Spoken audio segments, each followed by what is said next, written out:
There's this game I just finished playing. You play as a silent protagonist, wandering a large, interconnected world. A world that is a shell of its former self. On your quest to save this land from an enigmatic evil, you slowly uncover information about the calamity that transpired. You discover new abilities, unlocking previously inaccessible areas. There's tough platforming, tough enemies, but you defeat them, or mostly they defeat you. The death screen becomes your friend, your only friend in this large, lonely world. A metronome. Dead, dead, dead. Your ghost haunts you after you die. But the bosses, the art style, the atmosphere, you can just get lost in this place. That game I just finished is Blasphemous. Oh shit. I was showing the wrong footage. Let's back that up again. Let's see. Silent protagonist, interconnected world that's all messed up, abilities, inaccessible areas, platforming hell, tough enemies, death screen, dead, ghost, cool bosses, yeah, show a little bit. Atmosphere, getting lost. Okay, cool. All caught up. So, what is Blasphemous about? Blasphemous is mostly about seeing the screen. And seeing it so often it gets imprinted into your vision to the point where you start seeing it every time you close your eyes. This is a hard game. Over 1% of my 20 hours of gameplay was spent dying. I died a lot. The enemies are tough. The bosses are brutal. But dying is a learning experience. With every death you gain some knowledge about the environment, about the enemies, how they move and attack, how to avoid them, what their weaknesses are, their openings, and over time, you get better. The initial clunkiness of the combat and platforming fades away as the hours go by and your deaths tally up. Still you die, but it's less frequently. You feel yourself figuring out the world. Each death is a stepping stone. Each death is progress. A lot of times it's just bullshit though. Like these moving ladders, the hitboxes on these spikes, probably 10 of my deaths are just me going through a fucking doorway and accidentally running off an edge because the screen hadn't fully faded in. Is this game just difficult for the sake of difficulty? Or does it play a deeper role? Like, perhaps. Usually this is the part of the review where the reviewer says, warning, spoilers ahead, skip to this time code, blah blah blah blah. But I don't even know how to spoil this story. I'm gonna be real with you, I don't know what the fuck this game is about. Blasphemous just drops you into a pile of naked dead bodies and says, fuck you, you figure it out. And that's the kind of storytelling I like. The more you learn, the more you realize you don't understand. It's like an extended episode of Lost. The answers are just new questions in disguise. Here's some notable questions I had in my playthrough. Did she just impale herself with a statue? Why are they so tall? Or am I just really little? Who are you? You? Oh, what?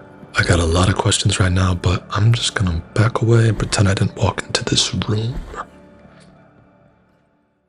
I think the best approach to this game is to treat it like a psychedelic trip. Just experience it. Don't try to fully comprehend it. Just let it happen. So, as far as I can tell, there was a miracle, capital M.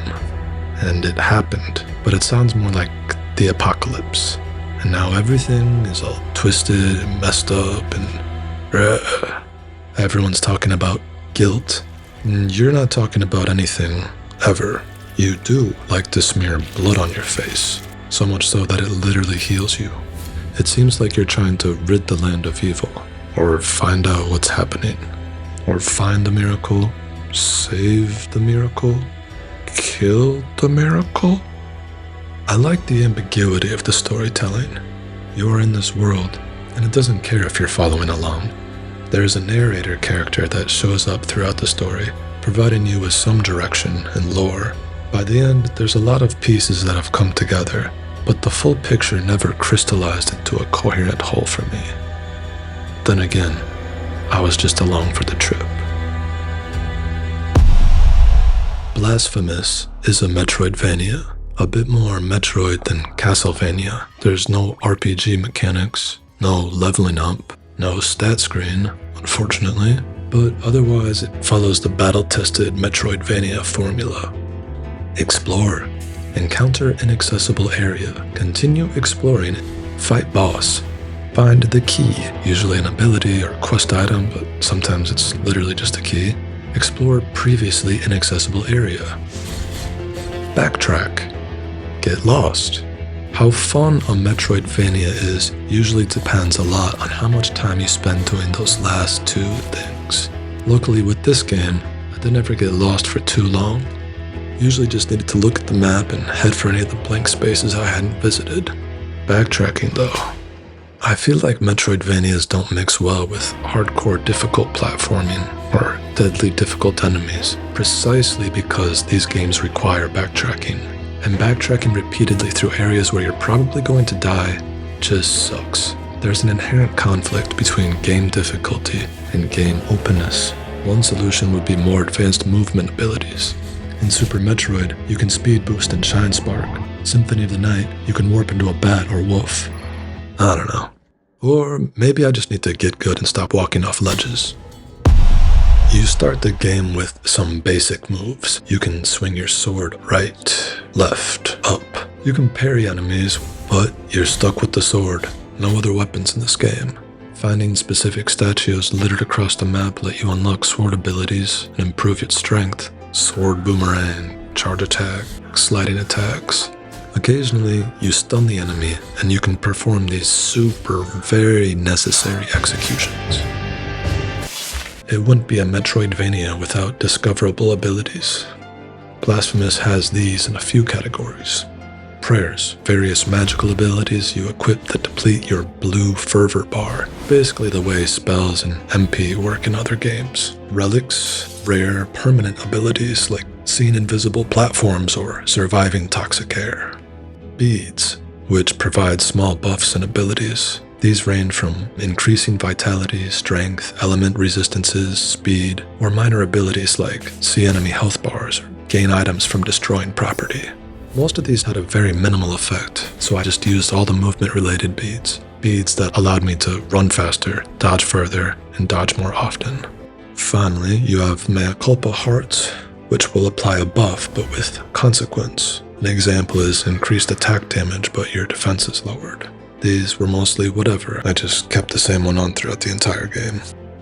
The item progression in this game was weird and uneven. I'd gotten basically to the end of the game, found all the statues, upgraded my sword, my health, found all the flasks, but still by this point only had a few prayers and was missing most of the relics and the Mea Culpa hearts. I felt like I'd been exploring the areas well, so how did I miss so much? Platforming definitely takes some time getting used to. Platforms are often in this weird spot where I'm basically jumping through them, but not quite high enough. So I have to find the side, jump up, grab the ledge, and pull myself up. It's a minor complaint, but this boss fight, almost all of the platforms were that way. You're limited to just a jump. No upgrades to your jump height, no double jump. And I didn't know that going into this game. So I figured, eventually, I'm gonna find a double jump. It's gonna happen. Where is it? My entire playthrough, I spent looking for some jump upgrade that didn't exist. There is this game's version of a wall jump. It's more of a wall climb. It's slow, took me a while to get used to, but once you get the movement down, it can feel a bit rewarding sliding, jumping, ledge grabbing, all while fighting and avoiding various enemies. Rewarding, yeah. Until you come into contact with spikes and ladders. Spikes in this game instant kill. You're just dead, back at your last save. Only now, you're weaker. Oh, and ladders? Oh, you think you can just jump into them and grab on? You think you can do it? Hey, I thought so too. I was like you, but I grew up. The world isn't what you imagined it would be, okay? Ladders are lies.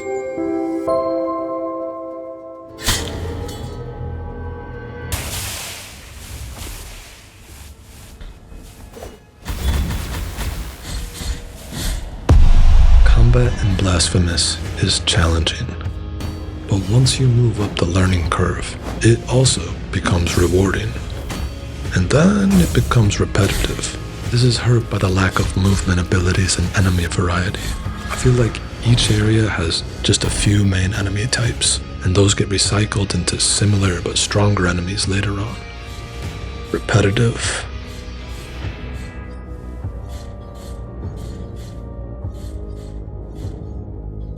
At least the pixel art is awesome to look at. The real main spotlight of this game is easily one of the best parts of the game, and the main thing that kept me going. The bosses are so messed up. Every time I went in expecting some new fucked up monstrosity and still was always shocked. There's something really satisfying about struggling on a boss for 20, 30 minutes, dying time after time, but slowly learning their moves, developing and improving your strategy, and then overcoming it. I only wish there was more of them, and less of the filler in between. Bosses did feel uneven though, and some of that may have to do with the game being a bit open in how you traverse it. Like this boss, for example, I completely missed and found by backtracking later on. I felt weirdly overpowered and beat it on the first try. This boss, second to last boss, struggled. Died like 20 times. But final boss? Nah, much easier. Let's talk about the best part of the game. It's just so good. Here, I'll just shut up and let the images speak.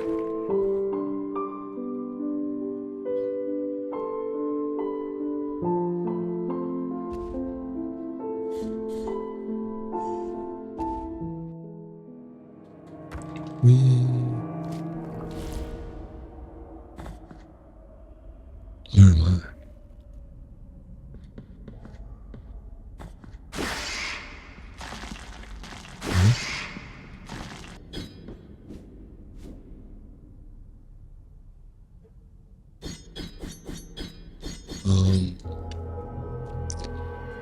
Okay.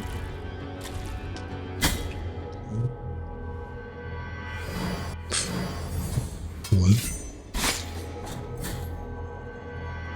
This is not a perfect game, if you haven't noticed already, but there are some standout. No stat screen. In a strange UI choice, the devs chose not to visualize any of these stat buffs. If you want to figure out what an item does, the only way to know is to read the paragraph of text, and then reread it again and again. The effects of these beads are all so vague, and when I go back and need to find a specific item to equip, I have to reread all the text and see which one gives me the buff I'm looking for. It's missing a key quality of life feature, a screen on the side showing these numbers. It's so much easier to find what you're looking for that way. But nah, I just gotta memorize everything. Or not use it, which is what I mostly opted for. Bullshit point number 2. You can fall multiple screen links with 0 damage, as long as you don't fall through a screen transition into another room. If you do that, you're dead. This makes 0 sense. This isn't original Castlevania. Why do this? The weird thing is, you can get some ability later on that stops this from happening. Suddenly you can fall through screen transitions without dying. Suddenly the game works like it intuitively should. Sure, this ability opened up some new areas, but the mechanic to me felt too self-aware of an upgrade, like the game was aware of its own screen border and rules around them. It just felt weird and took me out of an otherwise immersive experience. No double jump. There's no advanced movement tech. Late game backtracking gets super tedious when you can't move easier or faster. Spikes. There's been an evolution when it comes to spikes in Metroidvanias. Spikes, of course, are bad. But how bad? Over the course of 30 years, things have changed. In Super Metroid, spikes hurt, but they're not usually lethal. In fact, speedrunners purposely jump into them as a way to move faster. In Symphony of the Night, spikes suck a little bit more, run out of MP and turn back into a human at the wrong moment. Hollow Knight did something a little different. damaging you, but not killing you, resetting you back to your last jump point. But Blasphemous? Oh, you touch a spike? You even touch the area around the spike? You dead. Hopefully you saved at a shrine recently and nearby. Hopefully you don't need to backtrack too much. Huh. Much like the people of Blasphemous' world, the spike mechanics in this game are broken. Which brings me to point number 4. The Miriam challenges. 5 timed platforming courses. The platforming mechanics in the game taken to their extreme. And it's all spikes and ladders. And you know how I feel about those.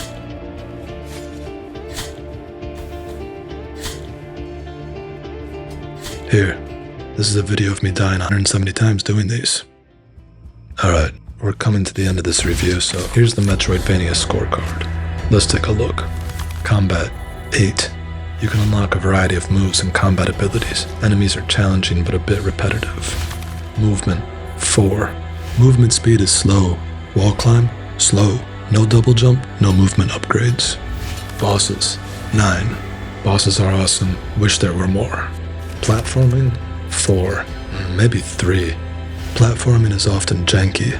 Spikes, ladders, Miriam challenges. Everything would have been better with more movement abilities. Story? I don't know, like 7, 7.5. I get the feeling that the story of this world is as deep as you want it to be. I'm sure if I read every item description and replayed the game and focused on all the dialogue a lot more, I'd rate this higher. Spikes. This is a very important criteria. 1, 0, I don't know, -1. Spikes in this game suck. Art direction. Another easy one. This is 10. This is pixel art at its greatest. There are pixel art cutscenes. Music, 6.5. It has its own unique sound, sets the mood, builds the atmosphere. It's okay, but nothing memorable. Nothing that stuck in my head. Atmosphere, 10. The world of Blasphemous is a nightmare, and it feels like it. It's all very unsettling. Overall, Blasphemous gets a solid 7.5 out of 10. There are many remarkable things about this game, but the spikes just suck. Also, Hollow Knight is better.